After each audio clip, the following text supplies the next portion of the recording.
My name is Matt C. I am the chair of the Austin Bid For ICYPAA. We went ahead and we're going to go ahead and welcome you to the Zoom Best Practices and Third Legacy Voting Workshop. What we're going to be going over is Zoom best practices, Zoom meeting controls, Robert Rules of Order in Zoom, Zoom Third Legacy voting, and starting an online meeting via Zoom. So disclaimer real quick, the Austin Bid has no affiliation with Zoom. We are merely going over how we have used this technology in our committee and passing this along to share best practices. So just wanted to give a little bit of background about this workshop. About 6 months to 8 months ago, I was working with the committee to develop a practice to do Third Legacy voting in Zoom. That later would be adopted for our bid committee. And so we started to navigate using Zoom as a hybrid means for people who are physically joining our bid committee meetings and also having people across the state that can join in virtually. And so through that, we had to navigate through the obstacles of using technology and adopting it into the way that we already run our business meetings. So with that, we started to adopt this. And so I thought it would be a great idea to share with the community on these best practices and the way that we do things. Interesting enough, things have really rapidly changed in the last few weeks. I've literally talked to people almost nonstop for the last week about a lot of these same practices. So a lot of this stuff has kind of changed in the last few weeks with the current events. So with that, I'll go ahead and get started. I hope everybody learns a lot from this. When we get to the Q&A, I'm going to ask people to raise their hands. So if you have questions, don't worry, we'll get to them. So first things first, we'll go ahead and look over the key objections of this workshop. It's to show the basic functions and control in Zoom, show how to enable Third Legacy voting in Zoom, share best practices and how to run a business meeting in Zoom, share the differences in mobile desktop version of Zoom, so the difference in the way that it will look on a phone versus on a computer, and then questions and answers. What we're going to do is we're also going to add how we're going to go through and you can start a meeting with basically using Zoom. The thing is that kind of got added on at the very end of it. People were kind of hitting me up on how would we go through and we would do this. And so I've included a segment at the very end for that. So we'll get to that at the end. So the purpose is to show other communities how to utilize technology to become an effective servant and to enable service work, which allows us to carry the message to Alcoholics Anonymous. So this is basically one of those things that, using technology is a great thing. If we could use it to enable us to be more effective, it's even better.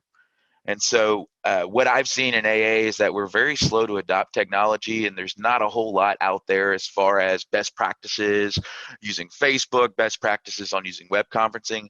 I would imagine that that's going to change given the current events in the world today. This was all planned ahead of time, and I think a lot of people are using a lot of these same practices today.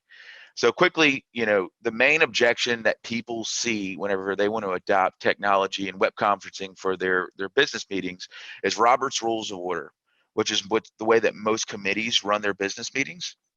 And so with that, you have a member that wants to seek the floor and gain recognition. You have a motion that's made and then seconded. You have a motion placed before the floor. And then from there, you have the motion that is either voted on, or it's tabled. And so this whole process can be matched with the controls in Zoom. It's not necessarily easy. It's one of those things is how are you going to adapt it? And our committee itself, we have an IT chair that helps run the business meeting with the chair. And what happens is when people raise their hands, he basically nudges me and says, hey, somebody would like the floor.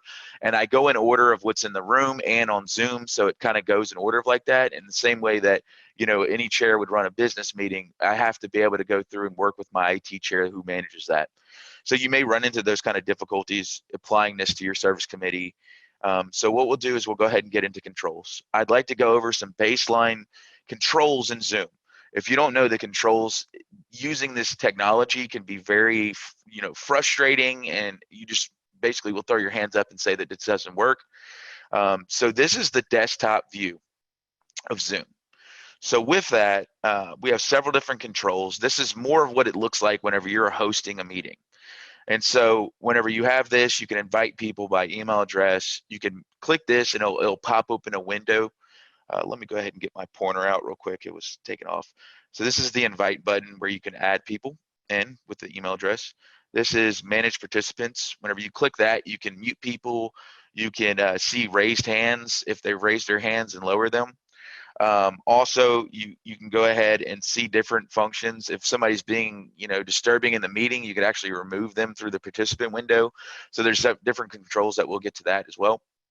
There's a polling option that if you have enabled polling in your Zoom account, you will see this option right here. You have a share option, which allows you to share your desktop, which allows you to share your browser. There's a few other options there. Typically, I just share a browser, and that's what I'm doing today. And there's a chat window. So in the chat window, you could chat with people privately or in a public forum. And so people may ask questions. There may be a, well, hey, you skipped over me and I don't know if you saw me type deal, or somebody might ask for a point of left declaration of seeing, maybe they want to clarify something like that. There is a record button where you can record in the cloud or onto your computer. So the mobile view is pretty much the same, and this is typically what you see on pretty much all of them. The shared content is usually not on there unless you're hosting. You could start your video, you could mute yourself. This would be almost the same in your other window as well, where if you click the participant window and you see yourself, you can open up to where you can unmute yourself or you could show your video. You have the participant window, which is the same in the desktop view. If you click that on the Zoom app, it'll actually open up and have all the same controls. If you click more, there's a few other options as well. And so there's the same controls that you would have in the desktop view if you're running the. I typically only run meetings from a laptop because it's easier. And I also, I stream to my television. I hook a webcam up for our bid meeting. There's several things that you just can't do on a phone. It's just better to do on a actual a laptop or a desktop. And so this is your main meeting view. This is what it's going to look like on a desktop. It looks a little bit different on a mobile. So same thing, you have the controls down here, mute, start video. You have that as well over here. My pointer keeps on getting, okay. So you have the same controls right here as you do right here with the mute and start video. The same control panel down here. And so this is basically what you would see whenever you're actually, if somebody's sharing something, this will all show up right here on the screen. And so same thing with the participants, and this is the other controls that I was talking about earlier. You can go through and rename people. You can make somebody a host. You can ask them to start their video, or you could chat with them privately. And so this is pretty much the same control across the board, whether or not you're on the desktop or you're the mobile view. And so a few things to note, whenever you're actually in here and you're clicking over people, it's going to be a little bit different. But if you're in the meeting itself, you can go in and do different controls for your actual name right there. So whenever you go in to click this, you can rename yourself and raise your hand. So these are the controls for yourself. If you're a host, you have controls over everybody in the actual meeting itself. So it's a little bit different. But if you're in the meeting and you wanted to raise your hand, you literally go to the participant window. And whenever you go to the participant window, you click on your own name. And whenever you do that, they have the option to go through and raise your hand. So those are some very important controls. So this is basically how it ties into Robert's Rules of Order and running a business meeting, is that whenever you're chairing a meeting, you're basically giving up your opinion to make sure that everybody else in that meeting has a group conscience, and so the whole floor is being heard. So your whole objective of being a chair is to make sure that people are heard. So with that, as a committee, whatever committee you are, whether or not you are a district committee or an area committee, you're going to have to go through and make sure that everybody is heard. So whenever people raise their hand, you just have to come up with a method that you can go through and select people and acknowledge them and say, hey, I see that Matt C would like to have the floor. What would you like to say, Matt? And if you're discussing a motion, people have to raise their hand to go through and bring forward a motion. And so with that, you could also use raise hand if you're using simple majority. It is kind of tedious because everybody has to raise their hand, then you have to ask everybody to lower their hand. And then if anybody's opposed or if anybody abstains, you have to count that, but it is possible. So with that, this is the part where they raise their hand and you just click over them to lower their hand after you're done. That way you can keep track. And so the right side is the after the fact, whenever you want to go ahead and lower their hand. So with that, let's go ahead and get into scheduling a meeting, another imperative control of Zoom. So this is the desktop version of setting up a meeting. So I'm gonna go over this a little bit later and just do a share of the actual my screen a little bit different because I am controlling this right now. I wanted to send out a slide deck that had all this. So first you're gonna click meetings, and then from there you'll click schedule a meeting. And then from there, you're going to name your topic of discussion, the description, when it's going to be. All of this, you can select time zones. Is it a recurring meeting? There's several different features down here. And so for me, if it's like a subcommittee or ad hoc committee, you could label it that way. If it's a regular business meeting, I schedule those as recurring because we have those that are set recurring time. And then you can also set the duration on that. That's not as imperative. It just depends on your meeting. Sometimes in the controls, it does depend on how long the meeting is. Registration, that's more or less if you're going to require people to register for the actual meeting itself. We personally leave ours open, but I can understand why people would want like a password for the actual registration for the Zoom meeting if you wanted to. So after this, there's the other controls, which are telephone and computer audio, or computer audio only, or telephone only. Typically, what we do is we do a telephone and computer audio, and with that, we're allowed to go through and actually we're actually allowed to go through and use your computer audio, or you can call in. I typically urge people to come in and actually select the version of getting in through the app because they can't really raise their hands. It's a lot harder to control that when people are calling in through the phone, but that is up to you and your committee. So these are other selections. Enable join before the host committee. And mute participants upon entry. Alternative host is if you have another person that's tied to your Zoom account, which has a license, you could put their email address on there. And that's typically how I've seen that done. So with this, we typically allow this to happen where people can join before the host committee, but it is up to you. And the reason being why we do that is because sometimes we set up subcommittees and the admins of the actual Zoom account aren't there to go in. So if we set it up, anybody can kind of use that meeting as a bridge to kind of bridge basically the physical meeting to the virtual meeting. Mute participants on entry, I typically use this option right here just because people can come in and not realize that they're muted and say some things that they didn't realize everybody was listening. So I usually select that, but it is also up to you and your committee. So from here, you can add this to your calendar, Google Calendar, your Outlook calendar, your Yahoo calendar. And then from here, you can copy the invitation.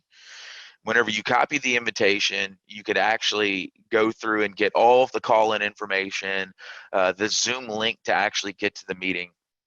All of that will be provided on that copy invitation. I typically take those and post them in like a notepad somewhere. And the reason why I do that is that if I ever need to share it again, even if you send this out today, in 2 weeks, I guarantee you people will be asking for it. So it just creates easy access from my notepad and my phone. So the meeting password, this is where you would add a meeting password on. I typically don't do those for our meetings, but I like I said before, I could see why people would want to use that option. So this is the screen where you copy the invitation. All right, and so from there, this is what it looks like to schedule on the app. I actually do probably 90% of the scheduling from the app itself. And so with that, I actually go through and I schedule this way right here. I go in and put all the same information that I just showed you. And then from there, it shows up in your meetings. So this is another option that I didn't go over on the desktop view, is this personal meeting ID. With your Zoom account, it's going to give you a personal meeting ID. And so if you don't select this, it's going to randomly generate a meeting ID. And so that is useful in certain aspects. Like if you don't want everybody that you're sharing for this particular ad hoc or subcommittee to have the meeting ID, you would basically go in and select this to where it wouldn't be your personal ID, and then for your regular business meetings, maybe have the other one. Or if you had multiple meetings meeting at the same time and you didn't want to use the same call bridge for your main meeting ID, from that point you can go through and deselect this, and it would create a personalized meeting ID that would only be used for that ad hoc committee. And so from there, just click save. It should pop up right here in your meetings. If you ever had to go in and you wanted to share the information from that Zoom meeting of how to log in, you can go through there and click that. You could also start right there from the actual Zoom app. And then from here, this is a feature that's only on the app, that's not on the actual desktop view for some reason. I've never figured out why. But once you have it all scheduled, if you want to add attendees, you go into the Zoom app on your phone, which is Android or iOS, and you click add invitees. And then from there, you can send it out in an email. And so I do this all the time where I want it to kind of show up on their calendar. What it does is if you're using Apple, it sends an iCal that actually automatically pops up in your calendar. And so that's kind of how I do things whenever I send it out to the whole committee. I just send it out this way. All right, perfect. Sharing your screen. And so whenever I joined on, I went ahead and shared my screen. That button will be right here whenever you actually log in, if you're hosting the meeting. And from there, whenever you click share your screen, it's going to give you several options. And so I typically share from like some type of web browser, from like a window that I already have open. And usually whenever I'm sharing my screen during normal business meetings, I'm sharing an agenda. And so whenever I share my agenda, what happens is everybody can see on the screen what we're talking about, and it just creates order in the whole meeting as a whole, and we can all stay on track. You could ultimately also share your desktop, which I'm going to do in just a little bit to kind of navigate through a few things. And so with that, once I shared my the Google Chrome tab, this is what pops up to show my agenda. And from that, whenever I show it, it actually shows my participant window right here. It shows everybody in the actual meeting right here on top. You can move those around if you want, if you don't want them to get in the way. And so if you want to move this over here on the other side of the screen, you can. If you want to move your participant window right here, you can. Everybody's going to be a little bit different. But from there, you can kind of scroll up and down on the Google Chrome, or if you're using Internet Explorer, whatever web browser you're using, you can kind of go through and go through your document. If you're using Google Drive or some type of thing, if you wanted to share to your desktop, you can go into like a Word document if you wanted to. That would be a good way. And it also should give you an option to go through and share just a Word document. I typically use Google Docs. That's just me. That's the way that I'm organized. And so that is sharing your screen. So with that, what I'm going to do is go ahead and get into the third legacy voting part of it. And so this is a typical third legacy procedure. And so this is basically how all third legacy procedure goes. 2/3 is the majority of a motion being passed or a person being elected. And so with that, people can drop off and the second ballot, and then from there we could take it to the hat and the fourth ballot, and after the fifth ballot, we have to go to the hat. And so there's all these options. And so using a webinar platform or web conferencing platform can be very scary doing third legacy voting. I wish I had more information on other web conferencing platforms, but I don't. But I know how to do this in Zoom. And so the whole idea about third legacy voting is making sure the most qualified person is elected, making sure that everybody unanimously selects a motion. And so important decisions are usually made on, in the ways of doing a third legacy voting. And so with that, you want to make sure that the vote is anonymous. You want to make sure that the majority is heard and that you do have 2/3 majority. And so with that, there are select things that we have to go through and select in the polling settings inside of Zoom. And so this is not standard on Zoom. So you have to go in and make these selections for it to show up in your meeting. And I will say this before we get into the polling options, is that some of the polling options can be very finicky in Zoom. Sometimes you have to start and restart it. I don't think the people who created Zoom were thinking that we're going to make this, to where we can do third legacy voting for people in Alcoholics Anonymous when they did it. But I will say that it does work. It's just a matter of doing it. It's not as easy as passing out paper ballots. But I think once you adapt it and get the hang of it, it becomes more easy, just like doing third legacy voting in person becomes, second nature. So to make these selections, you have to be on the desktop view of Zoom. And so with that, whenever you go in and you go to my account in Zoom, it's going to pop up and say all of this information right here, which you see on your screen, and you're going to click settings. Whenever you click settings, you're going to click account settings. And so after you click account settings, it's going to take you to an option where you have all of your meeting options, which there's tons of settings. I suggest everybody to go through if you have purchased a Zoom account and you're basically looking at using this for everything that you're going to be doing with your committee or your meeting or whatever situation that you're in at this point. If you scroll down a little bit in the meeting basic controls, once you get down to about midway, you're going to see polling. This is where you're going to enable polling. And so I'm going to go back. I'm going to show you all this in just a second in an actual,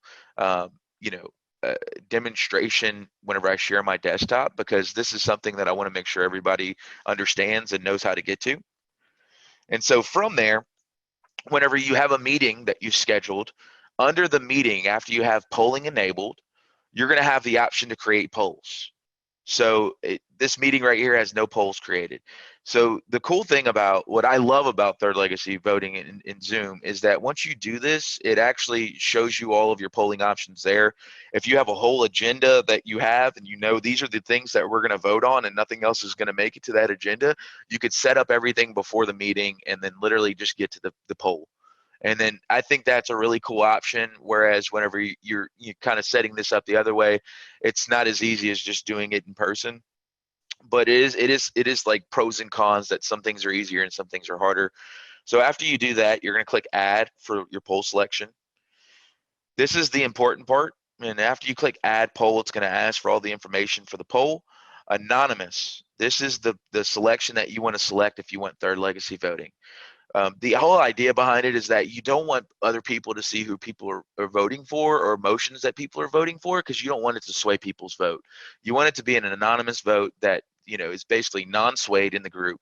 All sway is done in group discussion that people know about. It's not a vote of majority of people who's the most popular and who's making the vote to do it.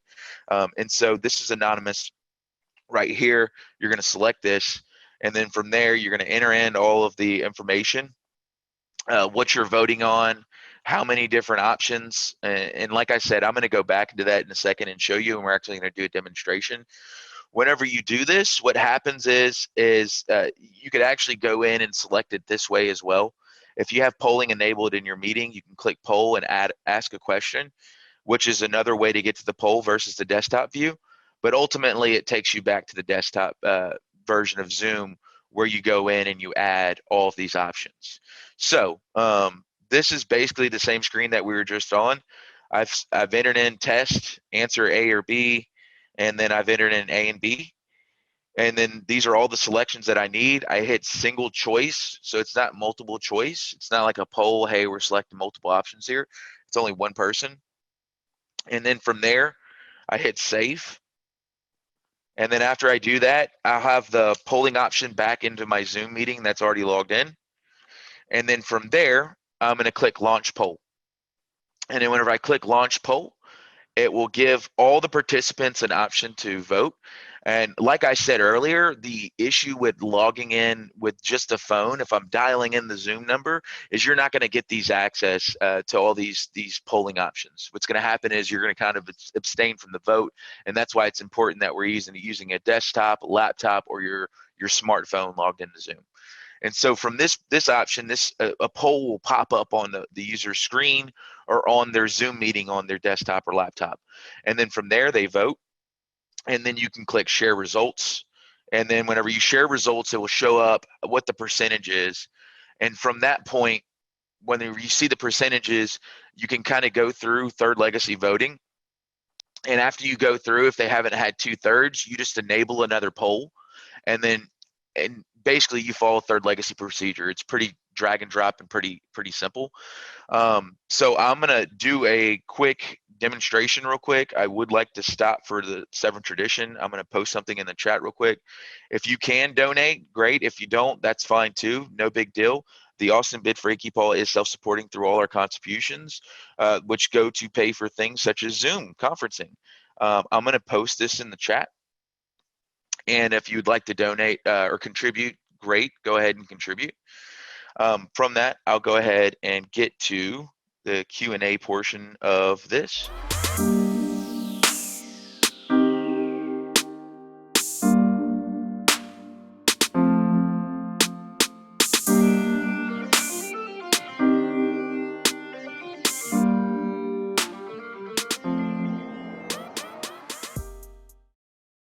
I've gotten to all the questions. If there was anything else that anybody had any questions thus far, let me know. I'm going to go ahead and get into how to go ahead and do it. So let's go ahead.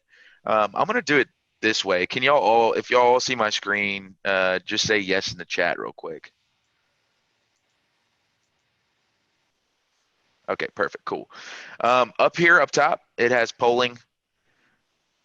And from right here, this will prompt you to go back to the online page of right here, the desktop. And once you click that, you go in and you add your question. So I'm going to go ahead and do this real quick.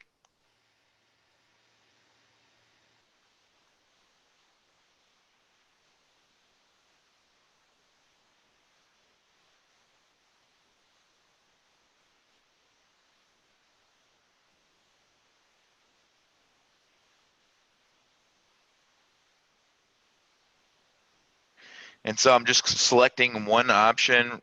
For the single option, I'm selecting anonymous, and then I'm hitting save. And so from there, it pops up on my screen. Do I want to launch poll? And then from there, I launch the poll. And then y'all can go ahead and vote real quick. Let me know if it shows up on your screen.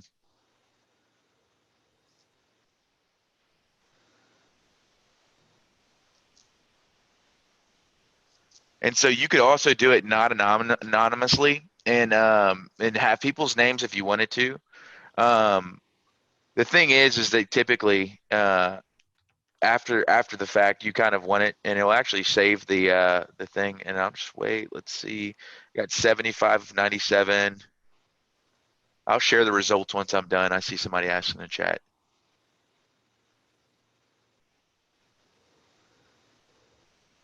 Cool. We're almost there.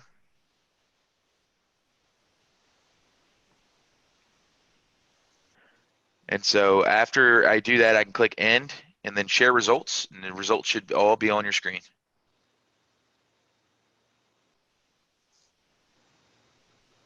All right, perfect. And I'm assuming everybody can see everything as far as the results on your screen. All done anonymously. I mean, and so from there, you could actually go through and just share the results, and everybody will see that on their screen. So I want to show y'all something real quick. It's something that I showed y'all earlier, but I'm going to do it in real time, just to show you how to enable polling. So here's the main screen in Zoom. Once you log in and go to my account, this is assuming that you're logged in. And so this will show you your whole account. And then you're going to go to settings. And then this is what I was showing you to enable poll options. You click in meeting basic settings. So you're going to scroll down just a little bit. This is where you could actually go in and enable polling. Like I said earlier, I would suggest everybody go in here and just look at all the options that you have, because there's a bunch of them. There's just a lot of things that you can go through and select for the actual settings that you have. Awesome, cool deal. So we're gonna go ahead and get to the Adam to the second part of it. Nope, somebody asked, is it possible to save in the chat? Yeah, so whenever you're actually going through and you're posting it, you could just copy and paste it and save it. I typically just announce it to the secretary for them to write down what the votes were. And then they document it that way. So perfect. Let's go ahead and move forward with the rest of the presentation. So due to recent current events, we are going to add this part onto this workshop. This is going to be how to start an online meeting or convert your physical meeting into an online meeting. So this is going to be going over best practices for doing these things. One thing that I've been seeing is I don't know about y'all, but my home group's canceled. It meets at a church. The church has canceled all large gatherings there, so there's nothing really going on. Some of my other friends have also gone through and they've also had their meetings canceled as well. And so we're running into issues where people are not having a meeting space. On top of that, people are looking at starting meetings just to carry the message to people in need. And so, with that, there's a lot of things that I want to go over. It's just some good best practices.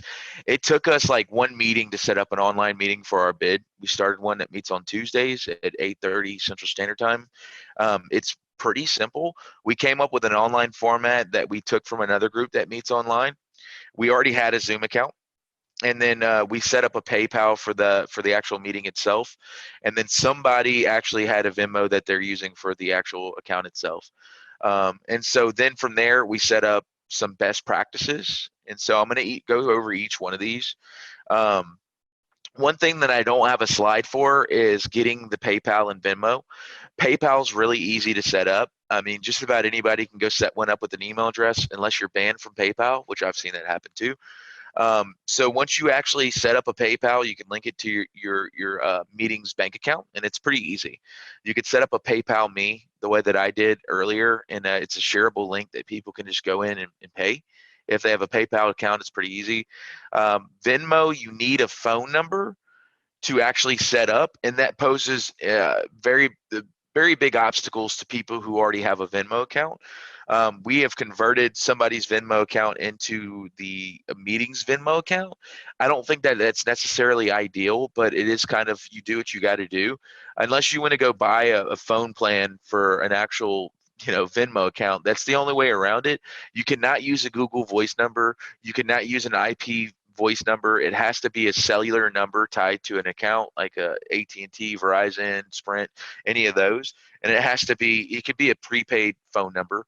But really, it's not ideal to just go start a phone account for a Venmo if everybody on your committee doesn't have, they already have Venmo, and you can't do that. So that's one thing that I wanted to share. You could also do other virtual payment methods as well. There's Cash App, there's Zelle. So, feel free to research and find which works best for your meeting if you're going to be starting this. We've kind of settled on PayPal and Venmo just because international people can't use Venmo. We wanted to have an option for people who we're going to be on that can contribute through PayPal, which is pretty much universal. So, meeting format. And what I'll do is I'm going to get out of this real quick. I'm going to share this as well. I mean, there's going to be a bunch of stuff that I'm going to be sharing with y'all at the very end of this whole thing, and I'm going to try to get to any questions that weren't answered in the chat. Unfortunately, I can't check the chat and do this at the same time, so I'm going to do another Q&A after this to make sure we've answered everybody. This is our online meeting template that I created earlier today for everybody, and it basically is based off of ours. I've removed the group name. I've removed like other things as well, and it just basically took out some things. What we do as a group is we have a meeting format that if we're operating on Zoom, we just copy and paste, and we'll go through and here's the meeting format and what needs to be said, and we paste it. Another thing that we do is we also go through and we've created actual all the different readings that we actually have them in our Google Drive. I guess that's one of the things that whenever you're starting all this, having a Gmail account is really useful because you get access to your Google Drive and you can create Google Docs. So we have another folder with the readings themselves that literally I can make shareable to go through and make it to where anybody who has access to this, they can go through and they can share it. And it's just really simple. And so just having a shareable link You have to enable that in Google Drive. I'm not going to go over all the different technologies that we're going over today. I'm just sharing general best practices. But from there, I can go in and just share that in the chat. So some people share it from the this format right here and copy and paste it, and some people use the meeting formats. We have it we have it in a way that it's kind of up to the chairperson how they want to do it, but all the same readings get shared. And so it has instructions. Please share these in that are in the screen. And so paste the tradition of the month. Obviously, we're not going to highlight that one because it changes every month. It kind of goes on. I'm going to share this in the chat. There's a lot of useful information. It has all of our meeting format in it if we want to go that way. I typically share my screen whenever I'm doing it, and I ask people to read before the meeting, and I just tell them to read off the screen.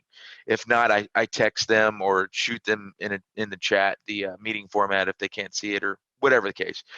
You can go in and edit this and copy and paste this and then make it your own and make it to your own format. And so this is just basically what we have set up. So let me go back real quick. Get a Zoom account. And so this is pretty straightforward. We've actually gone over the majority of everything that you would need for meeting controls and scheduling meetings, all of that. That's all been covered earlier in the meeting. And so getting a Zoom account is fairly easy. You just need an email, and then you have to select whether or not you're going to pay for it or not. If you don't select an option that is paid for, you're going to be limited to about 40 minutes. And so that can kind of pose issues for meetings that meet for more than that. Most meetings meet for an hour. Most online meetings that I've seen leave time before and after for fellowship. I don't know about y'all, but the meeting before the meeting and meeting after the meeting are imperative for me. For meeting new people and 12-stepping people and just being a part of the fellowship and be tied to that the whole fellowship as a whole. So usually what I see is that the online meeting is actually about 2 hours scheduled, 3 hours scheduled, with the hour in the middle. And so usually those people join on 30 minutes before. So my home group here physically, that when we met, people were there an hour and a half, 2 hours early before the meeting started, and another 30 minutes to 40 minutes after the meeting. So you can kind of set it up however you want. So I went over the PayPal and Venmo. This is, you're not limited to just PayPal and Venmo. You're going to decide as a group what works best for your whole committee, right? And so what you're going to need to do is you're going to need to go through and select whether or not you want to use PayPal, whether or not you want to use Venmo.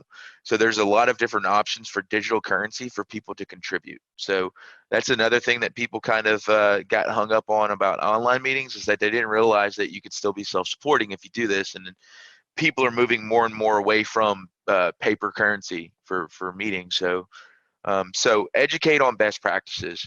So I actually have a document that I created for our online meeting.